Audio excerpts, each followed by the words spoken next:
చిత్తూరు నియోజకవర్గం YCP incharge గౌరవనీయులు విజయానంద రెడ్డి గారు వారి పార్టీ ఆవిర్భావ దినోత్సవం సందర్భంగా పాత్రికేయ విలేకరుల సమావేశంలో మరణించినటువంటి నా కుమార్తె తెలుగుదేశం పార్టీ జిల్లా మహిళా కార్యదర్శి స్వర్గీయ శ్రీదుర్గ మరణాన్ని గురించి ఆయన మాట్లాడాడు. విజయానంద రెడ్డి గారిని నేను సూటిగా ఒక మాట ప్రశ్నిస్తున్నా. అయ్యా, నా కుమార్తె మరణం మీరు గుర్తించుకొని మాట్లాడిన దానికి నేనేం తప్పు పట్టడం లేదు. అయితే నా కుమార్తెకు చిత్తూరు ఎమ్మెల్యే ట్రస్ట్ నుండి జీజేఎం వారి ట్రస్ట్ నుండి ఎందుకు ఆర్థిక సహాయం చేయలేదని మీరు అడిగారు. నా కుమార్తె శ్రీదుర్గ రోడ్డు ప్రమాదంలో మరణించింది. దురదృష్టవశాత్తు ఎక్కడో 3 అడుగులు గుంతలో పడిపోయి చనిపోలా.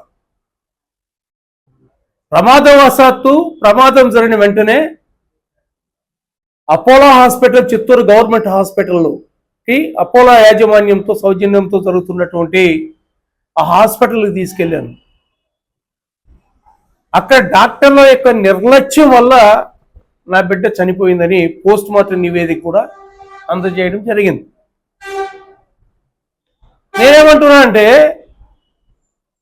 ఆ రోజు 3 నెలలు ఒంటరి పోరాటం చేశాను. నాకు ఏకీభవించింది నాతో కూడా హ్యూమన్ రైట్స్ కమిషన్ సభ్యులు కొంతమందితో. చిత్తూరు నగరం మొత్తం కూడా నా బిడ్డకు పట్టిన దుర్గతి ఏ బిడ్డకు జరగకూడదని ప్రజా సమస్యగా నేను తీసుకొని 3 నెలల పాటు నేను ఉద్యమాన్ని చేపట్టాను. నా బిడ్డ చనిపోయింది డాక్టర్ నిర్లక్ష్యం వల్లని ఎన్నో పోరాటాలు చేశాను. ప్రభుత్వం దృష్టికి తీసుకెళ్ళాం.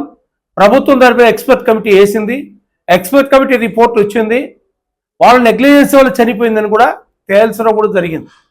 అయితే ప్రతిపక్ష పార్టీ నాయకుడిగా నేను చేసిన పోరాటానికి ప్రజా సమస్యల పైన మీ పార్టీ ఎంతవరకు స్పందించిందని సూటిగా నేను ప్రశ్నిస్తున్నా. ఆ రోజునే స్వయంగా భారతీయ జనతా పార్టీ జిల్లా అధ్యక్షుడికి, సిపిఐ పార్టీకి, సిపిఎం పార్టీకి, అన్ని రాజకీయ సాక్షాత్తు వైసీపీ పార్టీ ఇన్ఛార్జిగా ఉన్న నీకు మా తరపున ఆల్ పార్టీస్ డెలిగేషన్ మీటింగ్ ఒకటి కండక్ట్ చేస్తాం. ఇది ప్రజా సమస్య. అపోలో హాస్పిటల్ ప్రజల యొక్క వాళ్ళ నిర్లక్ష్యంతో ప్రజల ప్రాణాలతో చెలగాటమాడుతున్నారని నిన్ను పిలిచినప్పుడు మీరు చెప్పిన మాట ఏంది విజయానంద రెడ్డి గారు? నాకు బంధువర్గం ఉంది అపోలో యాజమాన్యంతో, నేను రాలేను అని చెప్పింది వాస్తవం కాదా? నగ్నమైన సత్యం కాదా? మరి ఈరోజు నా బిడ్డ యొక్క చనిపోయిన విషయమని మీకు ప్రేమట్లో పుట్టుకొచ్చు నాకు అర్థం కావడం లేదు. ఇక మా ఎమ్మెల్యే గారు 20 లక్షలు ఇచ్చారా 30 లక్షలు ఇస్తారా మీరు అడుగుతున్నారు. నా బిడ్డ చనిపోయిన రోజు అర్ధరాత్రి 2 గంటలకు చనిపోతే నేను విజయవాడలో ఉంటే, గౌరవ ఎమ్మెల్యే గురుజాల జగన్మోహన్ గారు అవుట్ ఆఫ్ కంట్రీ, ఈ దేశంలో లేదు బయట కంట్రీలో ఉంటే, తన కుటుంబం మొత్తం, తన తమ్ముడు, తన తండ్రి, తన భార్య, తన పిఏలు యావత్, తన కార్యాలయ సిబ్బంది, పార్టీ శ్రేణులు మొత్తం అలర్ట్ చేసి నేను ఉదయం 6:30కు చిత్తూరుకు వచ్చే లోపలే నా భార్యకు, నా కుమార్తె యొక్క మరణం విషయంలో ఆ కుటుంబం అందించినటువంటి సహాయం వెలకట్టలేనిది. తదుపరి నేను 6:30 గంటలకు వస్తే తన కుటుంబ సభ్యులు మొత్తం కూడా నేను నా బిడ్డను పోస్ట్ మార్టం వద్దు అంటే కాదు అని బలవంతంగా నన్ను ఒప్పించి పోస్ట్ మార్టం చేయించారు. కాబట్టే ఈరోజు అపోలో యాజమాన్యం, అపోలో డాక్టర్ యొక్క నిర్లక్ష్యం బయటపడింది. నా బిడ్డ చనిపోయిన దశదిన కర్మకి మా తెలుగుదేశం ప్రభుత్వం పార్టీ పరంగా ఆ రోజు మైన్స్ మినిస్టర్ కొల్లు రవీంద్ర గారు, పార్టీ నాయకులు, గ్రామ స్థాయి నుండి, వార్డు స్థాయి నుండి, మండల స్థాయి, జిల్లా స్థాయి, రాష్ట్ర స్థాయి నాయకులందరూ కూడా సాక్షాత్తు మంత్రి గారితో గురుజాల జగన్మోహన్ గారు వచ్చి ఆ కార్యక్రమం దగ్గరుండి పర్యవేక్షించింది వాస్తవం. మింగా మీ పార్టీ శ్రేణులు కూడా మా ఇంటి దగ్గర ఉన్న వాళ్ళు కూడా కనుక్కోండి. తదుపరి నా బిడ్డ వ్యవహారంలో ఇతోధికంగా నీకు ఏ రకమైన సహాయం చేయాలో చేస్తారని చెప్పినా నేను సున్నితంగా మా ఎమ్మెల్యే గారు తెలుస్తే నేను వద్దు అని చెప్పా. ఎందుకంటే కుటుంబ పరంగా నేను బాగున్నాను. నా బిడ్డ యొక్క పుట్టిన బిడ్డలు కానీ ఆ కుటుంబాన్ని వాళ్ళు చక్కదిద్దుకునే శక్తి సామర్థ్యాలు నాకున్నాయి. ఏ రకమైనటువంటి ఆర్థిక సహాయం అందజేస్తానన్నా బిడ్డల యొక్క భవిష్యత్తు నేను భరోసా ఉన్నానని చెప్తే తప్పకుండా తమ్ముడు అని చెప్పాను తప్ప ఈ రోజు నా కుటుంబానికి నా బిడ్డ యొక్క బిడ్డలకు ఆయన అవసరమైన ₹1,00,00,000 సహాయం చేయడానికి సిద్ధంగా ఉన్నారు. అయినా మీరు జీజేఎం గారు 20 లక్షలు 30 లక్షలు ఎందుకు ఇవ్వలేదు మీరు చెప్తున్నారంటే ఎందుకు మీరు చెప్పాల్సిన బాధ్యత మీకెందుకు వచ్చింది? నేను అడిగానా? మా కుటుంబం ఎక్కడన్నా మా ఎమ్మెల్యే గారు మా సహాయం చేయలేదు, మా పార్టీ మా వెనక నిలబడలేదని చెప్పామా? సాక్షాత్ పార్టీ శ్రేణులు మొత్తం వచ్చి జిల్లా పార్టీ అధ్యక్షుడి దగ్గర మొత్తం వచ్చి నా బిడ్డ శవపేటికి మీద తెలుగుదేశం పార్టీ జెండా కట్టి శవయాత్రలో వేలాది మంది పార్టిసిపేట్ చేసిన తెలుగుదేశం పార్టీ కుటుంబం వరకు వచ్చి చివరి క్షణం వరకు కూడా అక్కడే ఉండి మళ్ళీ తిరిగి నా ఇంటికి వచ్చి గౌరవ ఎమ్మెల్యే గారు జిల్లా కలెక్టర్ గారు నా బిడ్డల్ని నా కుటుంబాన్ని ఓదార్చిన చరిత్ర జగన్మోహన్ గారిది. గురుజాల జగన్మోహన్ ఈరోజు తన కుటుంబం ఒకటి అన్నది తన ఇంటిలో ఒక ఆడబిడ్డను ఏ రకంగా కోల్పోయింటే బాధపడతారో తన కుటుంబ సభ్యులందరూ కూడా ఈ రాతికి బాధపడుతున్నారు. జగన్మోహన్ జీజేఎం గౌరవ ఎమ్మెల్యే గారు నా కూతురు యొక్క జ్ఞాపకార్థం సంతపేట ఆమె కోరిక అది. సంతపేట నుండి వాళ్ళ ఇంటి దగ్గర నుండి బరలి గ్రౌండ్ వరకు కూడా ₹38 లక్షలు మంజూరు చేసి మొన్న ఒక పార్ట్ కంప్లీట్ అయితే సాక్షాత్ మండిపల్లి రామప్రసాద్ రెడ్డి గారు జిల్లా ఇన్ఛార్జి మంత్రితో కలిసి పార్టీ అందజేసిన ఇన్సూరెన్స్ ₹5 లక్షలు మా ఇంటికి వచ్చి అందజేసి నా కుమార్తె పేరు మీద రోడ్డుని వేయించినటువంటి వాడు మా చిత్తూరు ఎమ్మెల్యే. ఇంకా అర్థం రోడ్డు కూడా కంప్లీట్ అయిన తర్వాత ఆ రోడ్డుకు నామకరణం కూడా శ్రీదుర్గా స్ట్రీట్ అని పేరు పెట్టడానికి కూడా సిద్ధంగా ఉన్నారు. దాని కార్యాచరణ కూడా ఎమ్మెల్యే గారు రెడీ చేస్తున్నారు. ఈరోజు గురుజాల జగన్మోహన్ రెడ్డి వ్యక్తి నా కుమార్తె కుటుంబానికి నా కుమార్తె బిడ్డలకి పెద్ద మేనమామగా వ్యవహరిస్తున్నాడు. ఆయన మాకు సహాయం చేయలేదు, ఎందుకు ఆ కుటుంబం నువ్వు సహాయం చేయలేదు అనేటువంటి హక్కు మీకెక్కడ ఎవరిచ్చారండి? మేమేమైనా మిమ్మల్ని అడిగామా? లేదా మేము ఎక్కడైనా ప్రెస్ మీట్లు పెట్టి మా ఎమ్మెల్యేకు సహకారం అందజేయాలని చెప్పారా? సాక్షాత్ మంత్రులు ఇప్పటికి 4 సార్లు గౌరవ ఎంపీ గారు, గౌరవ కలెక్టర్ గారు, గౌరవ మంత్రులు, గౌరవ శాసనసభ్యులు, రాష్ట్ర పార్టీ జిల్లా పార్టీ నాయకులు మొత్తం మా కుటుంబానికి నా కుమార్తె కుటుంబానికి అండగా ఉన్నదని మీరు మర్చిపోతండి. ఇంకోటి మీరు అన్నారు గుడిపాల్లో కార్యకర్త చనిపోతే నేను ఇమ్మీడియట్గా పోయి నా ట్రస్ట్ 10 లక్షలు ఇచ్చామని. ఎప్పుడు ఇచ్చారు మీరు? ఎన్నికలు అప్పుడు ఇచ్చారు, ఎలక్షన్ స్టాండ్ మీరు ఇచ్చారు 10 లక్షలు. ఓకే, ఆ కుటుంబానికి మీకు ఇవ్వడం పట్ల మీ ఔదార్యానికి నేను స్వాగతిస్తున్నా.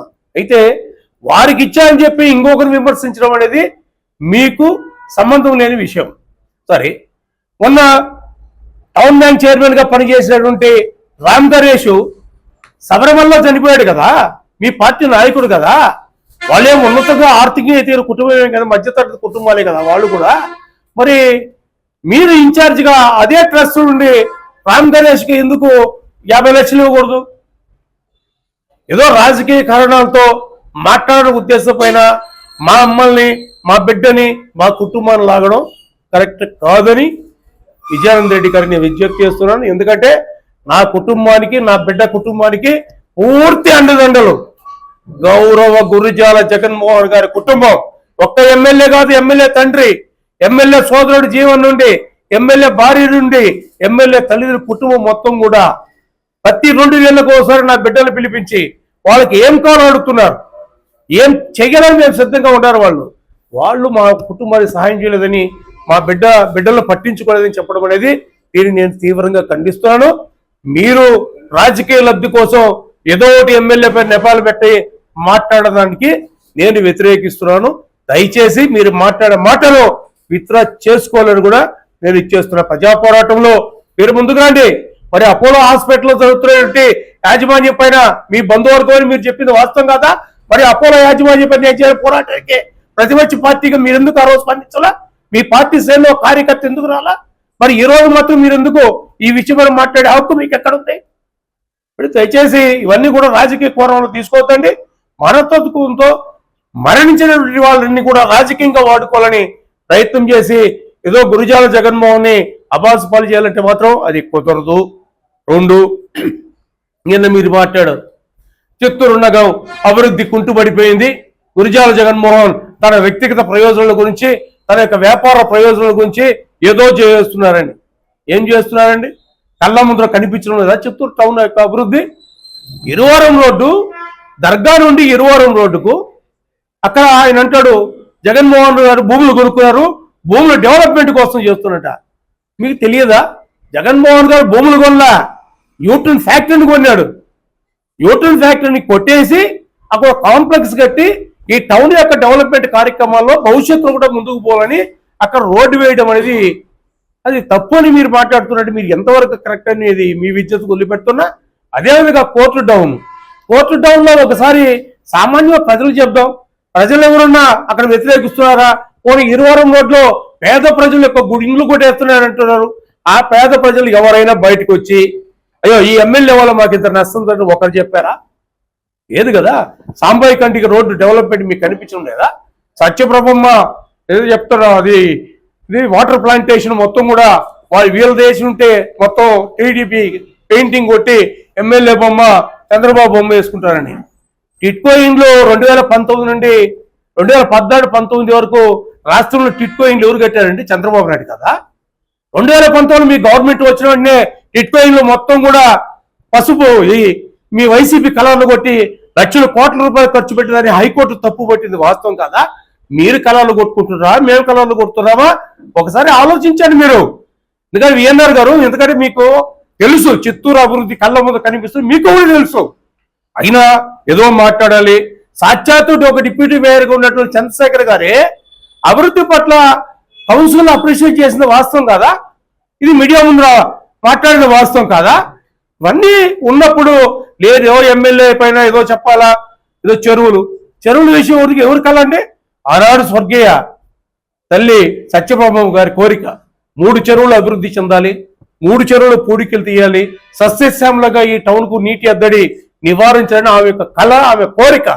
ఆమె కోరికను నెరవేర్చాలని, ప్రజలు చిత్తూరులో నీటి సమస్య తీర్చాలని అడవిపల్లి రిజర్వాయరు పైపులు మొత్తం రోడ్లు వేసి చెదులు పట్టిపోతూ ఉంటే, చిల్లుం పట్టిపోతూ ఉంటే వాటినంతా గౌరవ ముఖ్యమంత్రి నారా చంద్రబాబు నాయుడు గారితో మాట్లాడి గౌరవ ఎమ్మెల్యే అడవిపల్లి రిజర్వాయర్ తీసుకొచ్చి చెరువులు నింపి టౌన్కు మొత్తం నీటి ఎద్దడిని మొత్తం కూడా ప్రజలకు సమస్య లేకుండా తీర్చాలని కోట్లాది రూపాయలతో కార్యక్రమం నడుపుతుంటే ఆ చెరువుల మట్టి తీయాలి గ్రీన్ ట్రిబ్యునల్ పోయింది మీ కార్యకర్తలు కాదా? మీరు కదా గ్రీన్ ట్రిబ్యునల్ అడ్డుకున్నది? నేరం అంటారా? మరి అభివృద్ధిని అడ్డుకున్నది మీరా మేమా? కళ్ళ ముందు కనిపిస్తూ ఉంటే గురిజాల జగన్మోహన్ రెడ్డి చేస్తున్న అభివృద్ధి కార్యక్రమాలు ఒకటే వాడు చెప్తున్నా. ఈరోజు వైసీపీ నాయకులైన కార్యకర్తలైన చిత్తూరు నియోజకవర్గంలో ప్రశాంతంగా ఉన్నారంటే గురిజాల జగన్మోహన్ గారి మంచితనం.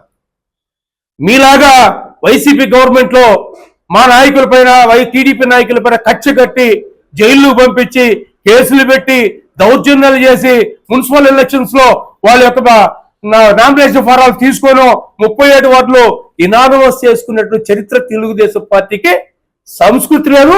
మన గురిజాల జగన్మోహన్ గారికి అంతకన్నా లేదు.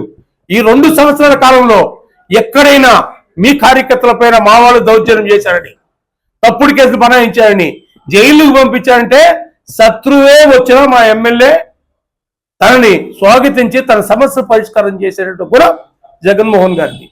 కాబట్టి దయచేసి ఏదో చేస్తున్న అభివృద్ధిని అడ్డుకొని ఎమ్మెల్యే గారి పైన ఏదో అభాండాలు మోపి ప్రజలను తప్పుతో పట్టించడం ప్రజలు మొత్తం చూస్తున్నారు. ఇప్పుడు 2 సంవత్సరాలు అయిందండి ఏవిఎన్ఆర్ గారు, ఇంకా 3 సంవత్సరాలు ఉంది. ఇంకా ఎలక్షన్ ముందు ఇలాంటి రాజకీయాలు ఇట్లాంటి మాటలు మాట్లాడండి, ఒప్పుకుంటాం మేము కూడా. జరుగుతున్న అభివృద్ధిని హై రోడ్డు మొత్తం కొడుతున్నాయంటే చట్టపరంగా వాళ్ళందరూ ఒప్పించి మెప్పించి ఆ కార్యక్రమం గతంలో ఎప్పుడు లేనంతగా హై రోడ్డు విస్తరణ జరుగుతూ ఉంది. వాస్తవం కాదా? అదే అప్పటికప్పుడు పోతాను ఇల్లు కొట్టేస్తాడు వాళ్ళు గుమ్మటుంటారు కదా, వాళ్ళు ఒప్పించడానికి సమయం పడుతుంది. దాని ఏదో మీరు రాజకీయం చేసి రాజకీయ రంగు పులిమి ఏదో తెలుగుదేశం పార్టీ పైన ఎమ్మెల్యే అభివృద్ధి చేస్తున్న ఎమ్మెల్యే పైన ఏదో అభాండాలు మోపాలంటే దీన్ని తెలుగుదేశం పార్టీ నాయకుడుగా, ఒక బీసీ నాయకుడిగా, నా కుమార్తె చనిపోయి స్వర్గీయ శ్రీ దుర్గా తండ్రిగా దీన్ని తీవ్రంగా వ్యతిరేకిస్తున్నాను. దయచేసి మీరు మాట్లాడే మాటలు మొత్తం కూడా అవాస్తవాలు, అభాండాలు, రాజకీయ లబ్ధి కోసం మీరు చెప్తున్న మాటల్ని ప్రజలు మొత్తం కూడా గమనిస్తున్నారు. ప్రజలే మీకు తగిన గుణపాఠం చెప్తారు. ఇప్పటికైనా చేస్తున్న అభివృద్ధికి వైసీపీ సహకరించకపోయినా పర్వాలేదు, కానీ ఇలాంటి మాటలు మాట్లాడి తప్పుదో పట్టించదని మాత్రం విజ్ఞప్తి చేస్తూ సెలవు తీసుకుంటారు.